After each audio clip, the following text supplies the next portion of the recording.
कर्नाटक के आलंद विधानसभा क्षेत्र में मतदाता सूची से हजारों लोगों के नाम काटे जाने का मामला अब और ज्यादा गंभीर होता जा रहा है। इस पूरे मुद्दे को सबसे पहले कांग्रेस नेता और लोकसभा में विपक्ष के नेता राहुल गांधी ने उठाया था। राहुल ने आरोप लगाया था कि 2023 के विधानसभा चुनाव से पहले आलंद में बड़े पैमाने पर वोटर्स के नाम बिना उनकी जानकारी के हटाए गए और ये काम एक सुनियोजित तरीके से किया गया। उन्होंने कहा था कि कर्नाटक के सीआईडी ने इस मुद्दे पर चुनाव आयोग को 18 बार पत्र भेजे, लेकिन फिर भी कोई ठीक कार्रवाई नहीं हो पाई और ना ही जवाब मिला है। अब राहुल गांधी के इन आरोपों की पुष्टि इंडिया टुडे की ग्राउंड रिपोर्ट ने भी कर दी है।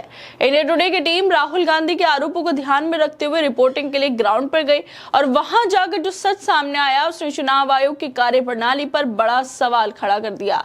लोग अब ज्ञानेश कुमार से इस्तीफा भी मांगने लगे हैं जैसे ही इंडिया टुडे की ये रिपोर्ट सामने आई, क्योंकि जो राहुल गांधी बोल रहे हैं वो सच्चाई है और चुनाव आयोग सच्चाई को छुपाने के लिए सारी कोशिशें कर रहा है। इंडिया टुडे की वीडियो में कई लोगों ने ऑन कैमरा कहा कि उनके नाम बिना जानकारी के मतदाता सूची से हटा दिए गए। कुछ ने बताया कि वोट डालने का मौका ही नहीं दिया गया क्योंकि उन्हें जानकारी ही नहीं थी कि उनका नाम लिस्ट में है या नहीं। एक व्यक्ति ने बताया कि हमारे मोहल्ले में 12 मुसलमानों के नाम काटे गए, जब वोट डालने पहुंचे तो पता चला कि नाम है ही नहीं। एक दूसरे व्यक्ति ने कहा इंडिया टुडे की वीडियो में कि 26 लोगों के नाम लिस्ट से गायब थे और जब नेताओं से बात की गई तब जाकर किसी तरह वोट डालने का मौका मिला। इससे ये सवाल उठता है कि क्या ये सामान्य गलती थी या फिर किसी समुदाय विशेष को निशाना बनाने की कोशिश। सबसे बड़ा सवाल ये है कि अगर लोग खुद नहीं जानते कि उनका नाम वोटर लिस्ट से हटाया जा चुका है तो क्या ये चुनाव प्रक्रिया में जानबूझकर की गई गड़बड़ी नहीं है? क्या चुनाव आयोग का ये फर्ज नहीं बनता कि वो हर नागरिक को उसके नाम हटाने की जानकारी दे और उसे अपील करने का मौका दे? जब एक राष्ट्रीय मीडिया संस्थान ने ग्राउंड पर जाकर ये साबित कर दिया कि राहुल गांधी के आरोपों में सच्चाई है, तो क्या अब चुनाव आयोग को इस पर चुप रहना चाहिए? राहुल गांधी ने ये मुद्दा सिर्फ चुनावी राजनीति के तहत नहीं उठाया था, बल्कि उन्होंने संस्थाओं की जवाबदेही पर सवाल खड़ा किया है। और अब जबकि इंडिया टुडे की रिपोर्ट ने यह दिखा दिया कि नाम बाकी बिना जानकारी के हटाए गए, तो चुनाव आयोग के लिए अब चुप रहना मुश्किल होता जा रहा है। अब क्या चुनाव आयोग के अधिकारी, विशेषकर मुख्य चुनाव आयुक्त ज्ञानेश कुमार, ये जिम्मेदारी लेंगे कि जांच में लापरवाही क्यों हुई? क्या वो अब भी सिर्फ आरोप निराधार जिसे बयान देकर इस मामले को दबा देंगे या ईमानदारी से जांच करा के दोषियों के खिलाफ कार्रवाई करेंगे?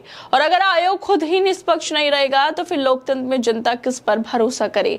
क्या वोट काटे जाना सिर्फ तकनीकी गलती थी या फिर किसी के इशारे पर किया गया एक राजनीतिक खेल?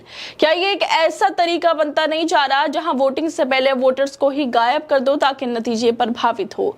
इंडिया टुडे की जांच में साबित हुआ कि आलंद में मतदाताओं के नाम उनकी जानकारी के बिना ही डिलीट कर दिए गए। कार्रवाई भी कांग्रेस नेताओं की शिकायत के बाद हुई। इंडिया टुडे की वीडियो में कांग्रेस नेता BR पाटिल कहते हैं कि उनकी कंप्लेन के बेसिस पर, वोटर्स की कंप्लेन पर वो लोग अलर्ट हो गए। क्या अब चुनाव आयोग की जवाबदेही तय नहीं होनी चाहिए? क्या इतनी बड़ी गड़बड़ी के बाद भी कोई इस्तीफा नहीं देगा? क्या सिर्फ आम जनता को ही नियमों का पालन करना पड़ता है और संवैधानिक संस्थाएं बिना किसी जवाबदेही के काम करती है? राहुल गांधी ने जो मुद्दा उठाया था वो एक राजनीतिक बयान नहीं बल्कि एक जमीनी सच्चाई बन चुका है, जिसे एक बड़ी मीडिया संस्था ने रिपोर्ट के जरिए सबके सामने भी लाकर रख दिया। और जिस तरह से इंडिया टुडे की रिपोर्ट आई है उसके बाद लोग अब ज्ञानेश कुमार से इस्तीफा भी मांग रहे हैं। सोशल मीडिया पे लोग लिख रहे हैं कि इंडिया टुडे की जांच में साबित हुआ कि आलंद में मतदाताओं के नाम उनकी जानकारी के बिना ही डिलीट कर दिए गए। कार्रवाई भी कांग्रेस नेताओं की शिकायत के बाद हुई। ECI का एक और झूठ बेनकाब हो गया। ज्ञानेश गैंग को अब इस्तीफा देना ही पड़ेगा। राहुल गांधी ने कर्नाटक के कलबुर्गी जिले की आलंद विधानसभा सीट का जिक्र करते हुए बताया था कि वहां के एक मतदाता सूर्यकांत के नाम पर सिर्फ 14 मिनट में 12 वोटरों के नाम डिलीट कर दिए गए।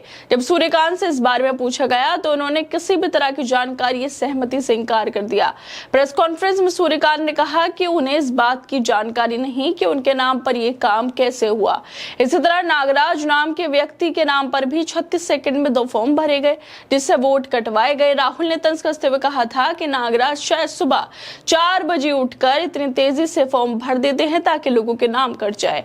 राहुल ने एक और एग्जाम्पल गोदाबाई का दिया था जिनके नाम पर 12 वोट काटे गए, लेकिन गोदाबाई को इस बारे में जानकारी नहीं। उनका एक वीडियो भी प्रेस कॉन्फ्रेंस में दिखाया गया जिसमें उन्होंने कहा कि उन्होंने तो कभी किसी का नाम कटवाने की बात नहीं की। इन सब एग्जाम्पलों को पेश करते हुए राहुल गांधी ने कहा था कि आलंद विधानसभा क्षेत्र में 6018 वोटरों के नाम हटाने के लिए फॉर्म भरे गए और ये संख्या और भी ज्यादा हो सकती है।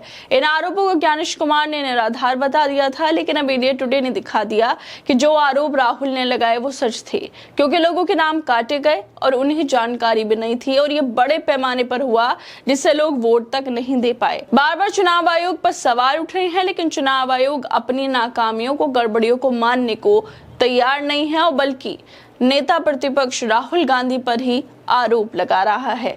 खैर दोस्तों, आप लोग क्या लगता है इस वीडियो को लेकर? हमें अपनी राय जरूर दें और बाकी तमाम खबरों को देखने के लिए जुड़े रहिए हमारे साथ।